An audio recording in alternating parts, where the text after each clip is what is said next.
ফজরের নামাজ যে পড়ে না, রাসূল বলেন সে হচ্ছে খবিস। খবিস, এটা খবিস তুই বেটা। এই তোমরা যারা ফজরের নামাজ পড়ো না, খবিস তুই বেটা, খবিস। পাউডার লাগায়, আবার পাউডার লাগাও কিত্তা, খবিস কোথাকার। খবিস আবার পাউডার লাগাও কিত্তা, ফেয়ার এন্ড লাভলি ডলও কিত্তা। কথা বলেন না কেন? তুই কিত্তা পাউডার লাগাও, পাউডার লাগাইলে বুঝি সুন্দর হয়। বেড়ি দেখো না পাউডার লাগায়ও, এবুড়িয়ে লাগায় ঘন্টা দুয়েক পর আবার এবুড়িয়ে দুইয়া লাগ। বুড়ি জান এটা ধোকা, ঠিক কিনা বলেন না? এটা যে ধোকা, নাহলে এবুড়ি ধোকা। মেকআপ বক্স ধোকা আবার লাগাইয়া সেটা, এটা ধোকা, এটা আসল না, এটা নকল।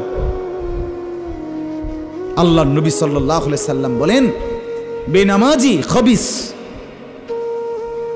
আর নবীজি হাদিসে আছে বাথরুমে ঢুকতে, পেশাব পায়খানায় ঢুকতে নবীজি খবিস থেকে পানাহ চাইতেন, দোয়া পড়তেন।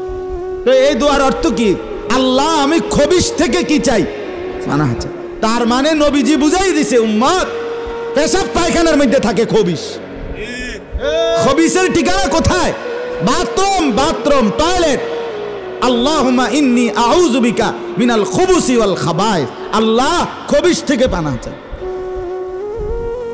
বাথরুমে ঢুকতে বলেন,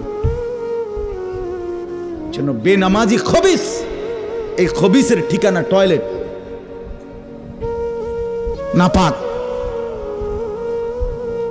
এটা নাপাক, এটা অপবিত্র, অপদার্থ, এটা অকর্মণ্য। এটা জিন্দেগির আর অর্থ কি? জীবন মানে খানা, জীবন মানে ঘুম, জীবন মানে লজ্জাস্থানের চাহিদা পূরণ, যৌন চাহিদা পূরণ, এই তিন জিনিস। তাহলে কুকুরের সাথে, বিড়ালের সাথে, গরু ছাগলের সাথে তফাৎ কি? ওই প্রাণীগুলোও তো খানা, ঘুম এবং যৌন চাহিদা পূরণ করে কিনা? কথা বলেন না কেন? কুকুরের ছাও আছে কিনা? তো কুকুর বিড়াল খায় কিনা? কুকুর বিড়াল ঘুমায় কিনা? তো তোমার সাথে তফাৎ কি? বেনামাজি বলে সেজদা নাই যার কপালে। আমনের লগে জানোয়ারের পার্থক্য কোথায়? আমনে খারাইয়া কোন সে ভিডিও করুক, আমনে কোন? হ্যাঁ হ্যাঁ বলেন, এখন বলেন, আমরা শুনি। এনে 10 জনে বিচার করুক, পার্থক্য কোন? আপনার সাথে জানোয়ারের তফাৎ কি?